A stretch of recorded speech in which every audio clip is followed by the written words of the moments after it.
Hi there, this is Billy Earle. Today on Lower Shore Politics, we have the honor of having Michele Gregory here, who is running for County Council in District 3 as a progressive. Michele, thank you so much for coming by. I know you're really busy these days. Oh, thank you so much for having me, Billy. Let's start off with a little bit of bookkeeping. Okay. There are people out there, I am certain of it, who are disturbed Yes. at where our country's going. Absolutely. And want to see progressive candidates like yourself in office. How do they get a hold of you? How do they come and work for you? How do they contribute to you? Well, I have a website, Michele for Wicomico.com, MICHELEFOR, Wicomico.com. I also have a Facebook page, Michele for Wicomico as well, and you can get a hold of me there or on Twitter. The handle is Michele4 WCC. Okay. On Twitter, and those are the best ways to get in touch with me. Wonderful. Out there in YouTube or television land, contribute money to this campaign. Do some canvassing for this. Make some telephone calls. The time has come for progressive politics in Wicomico County, and Michele is exactly the kind of person that we need. Michele, in your mind, where are we in this political world? We're in one big hot mess right now. But in Wicomico County, we have been under the illusion that we are a conservative area, that we are overrun with conservatives, and that is just simply not the case. Right. In the lower four counties of the state of the Eastern Shore, we have a surplus of 5,000 Democratic registered voters. Right. So the idea that we are a Republican area is just a myth, and it is a myth that can be easily cracked if we just put the candidates out there. We haven't had a lot of great candidates in recent years and cycles, and locally, if at all. And I feel like now's the time to get out there and really break the illusion, break the spell that we are a Republican district. Okay, well, just keep in mind, folks, the way that happens is through hard work. And that means knocking on doors and talking about issues and talking to your neighbors. And then, ultimately, on Election Day, that means getting out there and voting and taking the 10 people who you know that weren't planning on doing this to get them up and out and get him to pull those levers. Yes. That's how this gets done. Absolutely. When did you decide to run? I decided to run a few months ago. I had been working very closely with the Lower Shore Progressive Caucus and the leadership there. I've been working with that for since this time last year. We just hit our 1-year anniversary. And I had been working on progressive politics, and I was seeing more and more to my dismay that while we had a great base of people, there weren't a lot of people who were actually stepping up and doing the things that needed to be done, like the canvassing, like that, like the things that you're mentioning. And what really kind of pushed me over the edge was when groups like Surge, Standing Up for Racial Justice, Delmarva, went to the county council and asked them to review the placement of the General Winder sign. Yep. And they were stonewalled. Yeah. They were labeled troublemakers. They were basically dragged through the mud on local blogs and that sort of thing. And the more I researched the issue, the more I found out about the sign, the more I found out about the people who were behind the county council, who were running the county council. I was just more and more dismayed that these people didn't represent me. Right. They didn't represent the people I knew in this county. And I made up my mind that I was going to find a way to run and change the way things are done on the county level in county politics, because the way it's been handled lately is just, it's not what they don't represent the people, the will of the people. No, absolutely not. So that was really kind of the watershed moment for me for when I decided to run, was seeing our people get up and in good faith ask the county council to consider something, and they were just completely stonewalled, and I just said enough is enough. Right. We've got to do something about this. Well, you, it appears that you're one of a dynamic young group, including Jamad and Jared and Seamus, and a number of people who are looking to impact politics and are not going to accept the status quo of you're too young, you haven't been around. Right. I think what we're seeing, and I hope I'm right, I just hope I'm right on this, that instead of a seniority and old boys school, that what we need to see is a philosophical shift. Yes. How absolutely. do people view, what kind of world do we want to live in? Exactly. What kind of world do we want to live in? What kind of world do we want to leave our kids? You know, you speak of the younger. I'm by far one of the older members of that group by something years. And, you know, I'm really proud of these young folks who are coming out. Some of them are the age of my kids. You know, I've got a daughter who's 18. Yeah. My oldest son is 23. You know, I've got, you know, I see these young kids coming out and saying, hey, you know what, we can take charge. We can be in charge of our own destiny. You know, let's not leave it up to people who don't really represent us, represent our goals, have our best interests at heart. You know, I'm thrilled to see so many young people coming forward and stepping out into the political arena and, you know, making their voices heard. And you're seeing it with this March for Our Lives movement. Right. You know, that's happening in D.C. on the 24th of March. You know, I'm just so happy to see so many young people. You know, I've always been into politics. Even as a young kid, I used to lecture my babysitter on Reagan and Gorbachev. Right. So, you know, I mean, I've always been like one of those outliers who's you know, never really, you know, known anything other than politics. I grew up living, breathing politics in my family. Okay. But, you know, to see so many young folks now taking an interest and realizing exactly how much it impacts them. Whereas, you know, in my generation or older, they got involved, but it wasn't on this actual, like, constructive level. And I think, you know, we're seeing a movement here. It's not just, you know, a flash in the pan. I think we're seeing something that's going to fundamentally shift the way politics is done around here.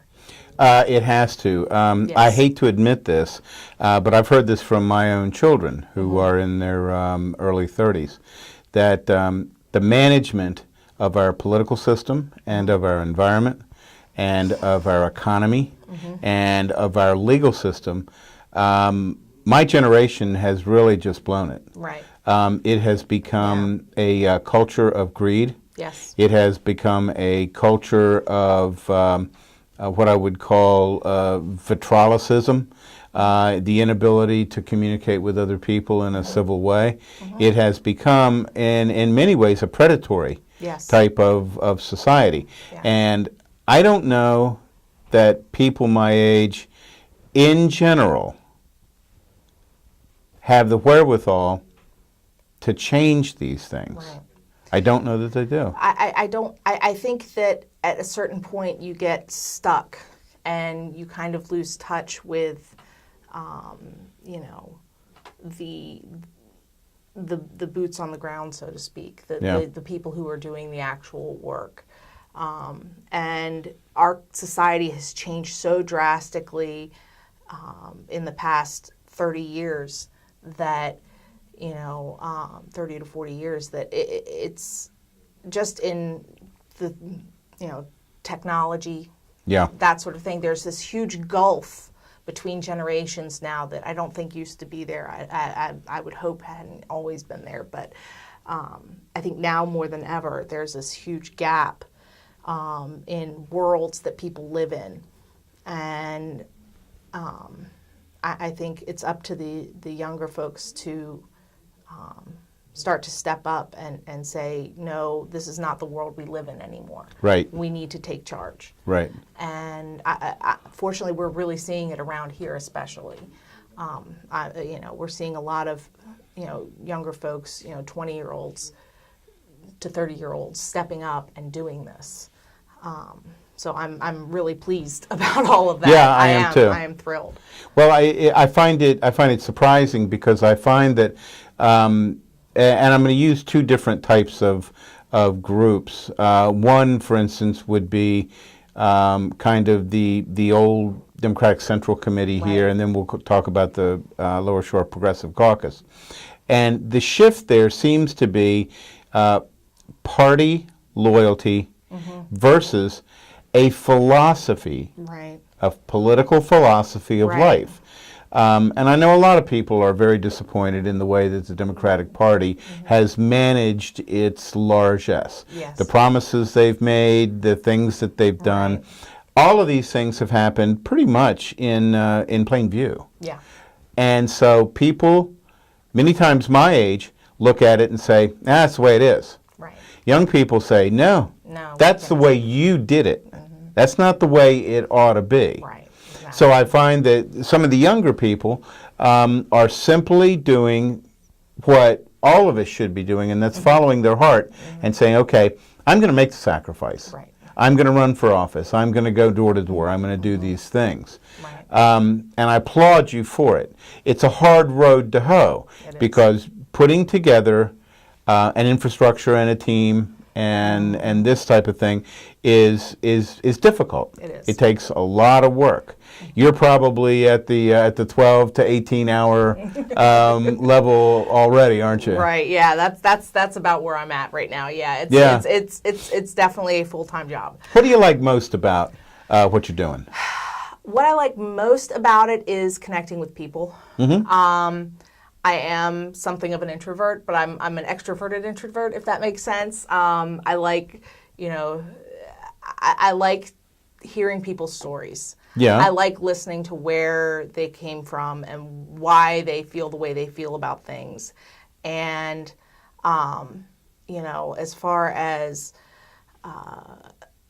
working in politics in general, it's always just been a fascination. It's kind of a family business. Okay. I have family who worked in Washington, D.C. for many years, and my aunt and uncle were very influential over me in my childhood. Right. So, and they still live in D.C. Okay. They're in their 90s now, and Where are your people from? Well, I am sort of from all over, but my father was from London. Okay. He immigrated here after his sister, who is my aunt, who lives in D.C. now. My aunt was, she immigrated here before he did, I think in 1960s. She worked on Capitol Hill as a legislative aide. And my uncle worked there as a lobbyist, believe it or not. Okay. So they met through that. Politics has always been something that my father was, it was a ritual of watching the nightly news and keeping up with the news and getting the newspaper and reading the newspaper and that sort of thing. So staying on top of politics has always been sort of a family hobby. Okay.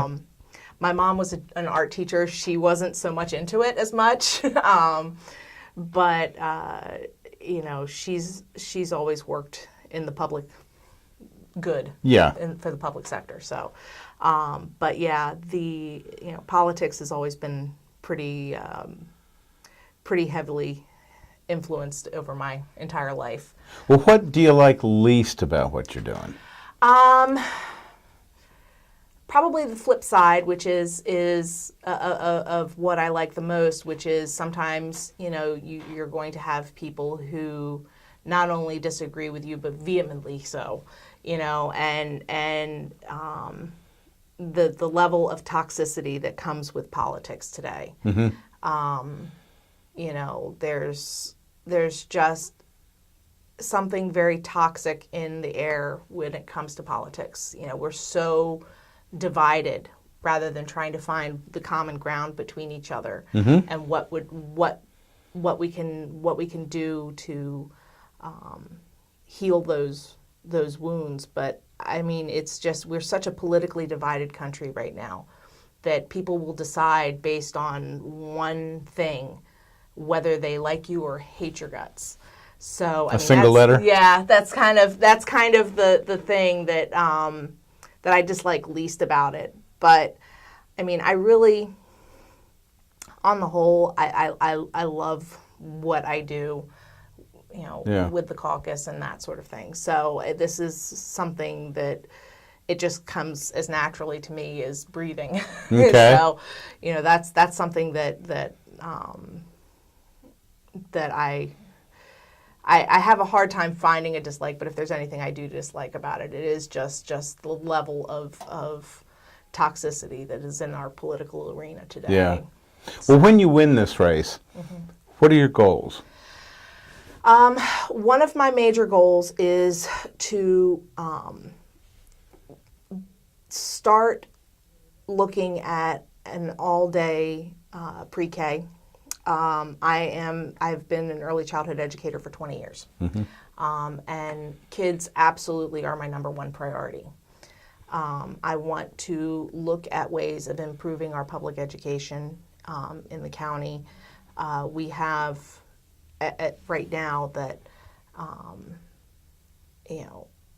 right now we've got so many kids who are being left behind by the system that we really, on a local level, need to start looking at that, and there are things that the state can do and the federal government can do, and, hoops that we have to jump through. But on a local level, what I want to do is find out what can we do on a local level to take care of our kids. That's going to be one of my primary goals.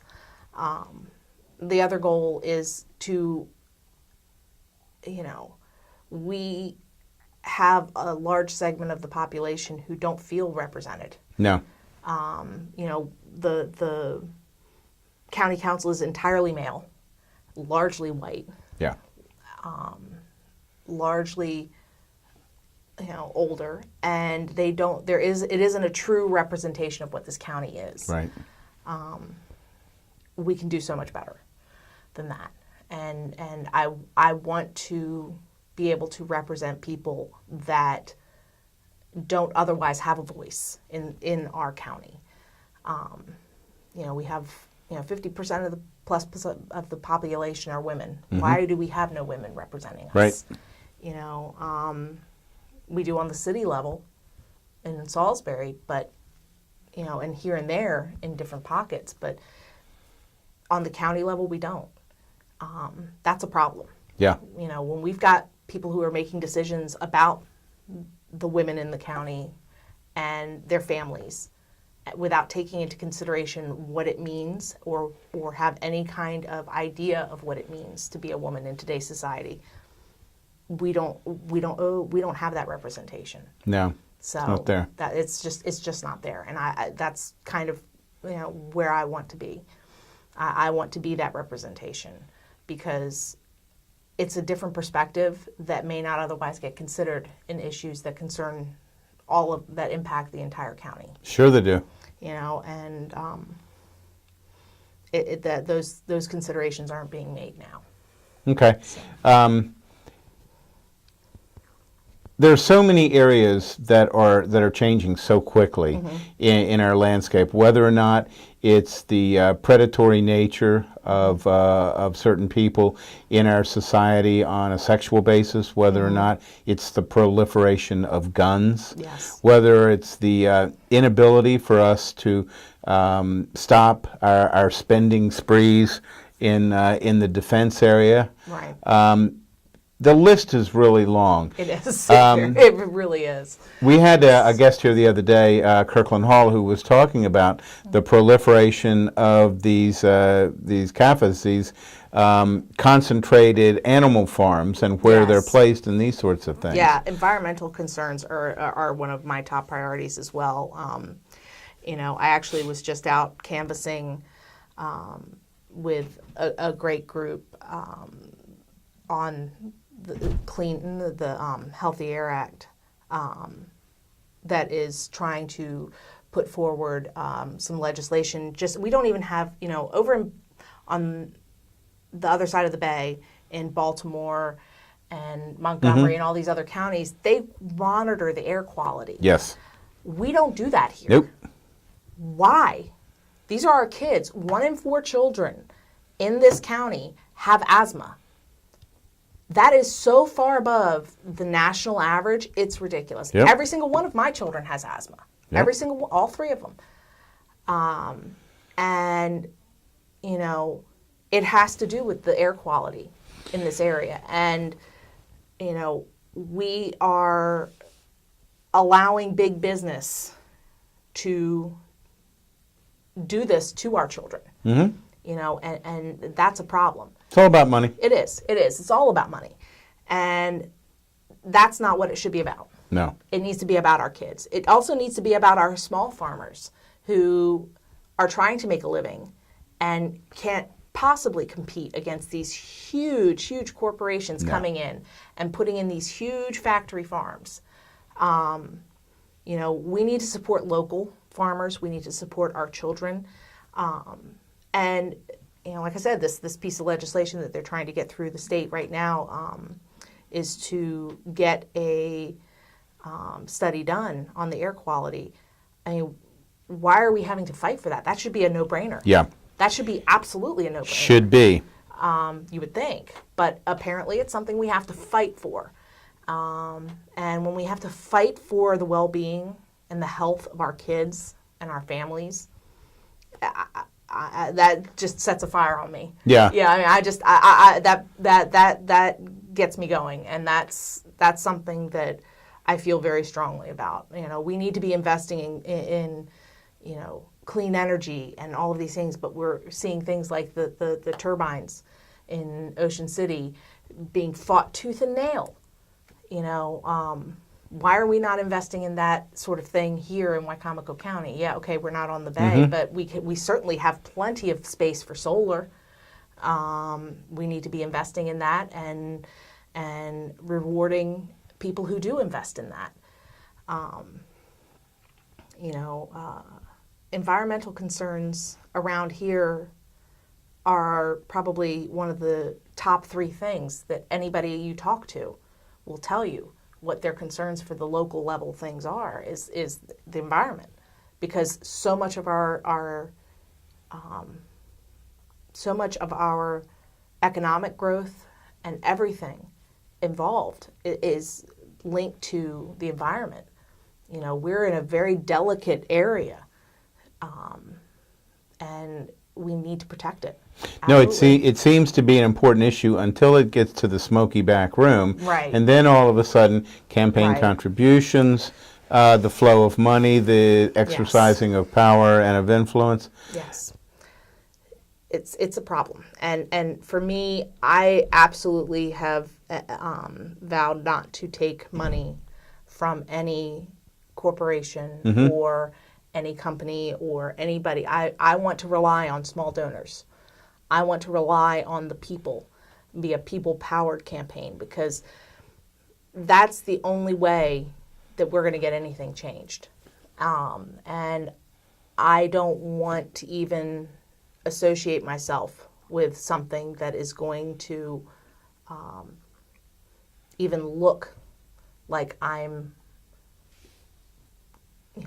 doing something not ethical with my campaigning, because I'm not going to say one thing that I believe in one thing and then accept money from someone else who does the exact opposite of what I say I'm going to do. Right. And then start looking out for their interests because of that.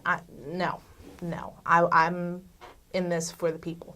Well, we've seen a good bit of that lately, especially from Washington. Yes. Slightly different type of question. I'm sitting out there in the audience, and I'm watching this on YouTube, and I'm thinking, wow, okay, there's a woman who wants to lead, and she's leading us in the right direction. How can I get involved? Let's do a little commercial for how to get involved with you. But what kind of things can I be doing, can I be thinking about to help your effort? To help my effort, absolutely get in touch through the website or through Facebook. Get in touch with me. I would love to put you to work. We have a lot of work to do and very little time to do it. Yeah. I'm very lucky that I don't have a Democratic primary challenger right now. But we have, I think it's, how many months? It's November 6th is the deadline. Mm-hmm. You know, that's voting day, and we need to be hitting the ground running now to be able to hit as many doors as we need to. We need to talk to as many people as we can. We need to go to as many events as we possibly can. So I could absolutely, all hands on deck, use some people to help get this message out, to have a people-powered campaign, because I can't have a people-powered campaign if I don't have the people. Describe to me where District 3 is. District 3 is downtown. I actually need to get the map Yeah. because I'm actually near downtown Salisbury. It's kind of like a pizza slice of Salisbury and going to the southeast from what I've seen. It's kind of, it's a little, I need to get an exact map for that actually, but to lay out my Well, ground let me game. just say this with great emphasis. You don't have to live in Michelle's district in order to be helpful. In fact, if you live in another district and you can host a house party, if you can get people that you know to talk to people who do live in her district. Yes, absolutely. All hands on deck. If you do not live in my district, I would absolutely still love to have you on board if you're interested. We can... You know, if you don't live in my district, chances are you probably know someone who does. Absolutely. Absolutely. And we would love to host house parties, fundraisers. We're working on getting that set up right now. But yeah, absolutely, I would love to have anybody who's interested in getting involved. Please come on and get in touch with me. Like I said, online is usually the easiest. It probably is. So people are sitting out there and they're thinking, yeah, I need to do this. I think there's a lot of consternation and a lot of worry right now about where our politics is headed. And maybe it's the fault of the media, maybe it's our fault, I don't know.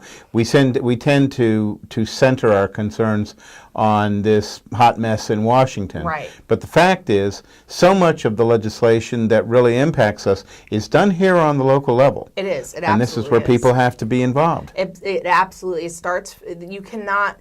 We've learned that trickle down just does not work. No. And you can't. You know, you cannot change things from the top down. It just isn't going to happen. You have to go grassroots. You have to start at the bottom and work your way up from local levels, from state and city council to our local state representatives. We have some really great candidates out there. Yeah. And, you know, all of them could use help right now. But, you know, from the top down, it's very easy to get overwhelmed. You know, you can sit down and watch the nightly news, or turn on CNN or MSNBC, or, you know, God forbid, Fox News. Not familiar with that station. No, yeah. You know, and it's like this constant deluge of red blinking banners, and you know, you're breaking news, and it's constant, and it's very easy to get overwhelmed. If you just take a step back and say, what is it physically or mentally possible for me to accomplish? And you take a Saturday and you canvass your neighborhood. It's that simple. It's hard work, don't get me wrong, but it is, you know, my mom always had love to tell me to use the KISS method. Keep it simple, Keep stupid. it simple. Keep it simple, stupid. So, I mean, it's just, you keep it simple. You stay on target. You get to know your neighbors and you talk to them on a local level. Absolutely. That's how we're going to change things. It's not going to happen from the top. If we're going to wait for the top, we're going to be waiting our entire lives. Okay. Michele, I want to thank you for coming by. Thank you very much for having me. Again, go to her Facebook page, go to her website. This has been Billy Earl with Lower Shore Politics, and this is Michele Gregory running in the 3rd District for the county seat in Wicomico County, Maryland. Thank you, and God bless y'all real good.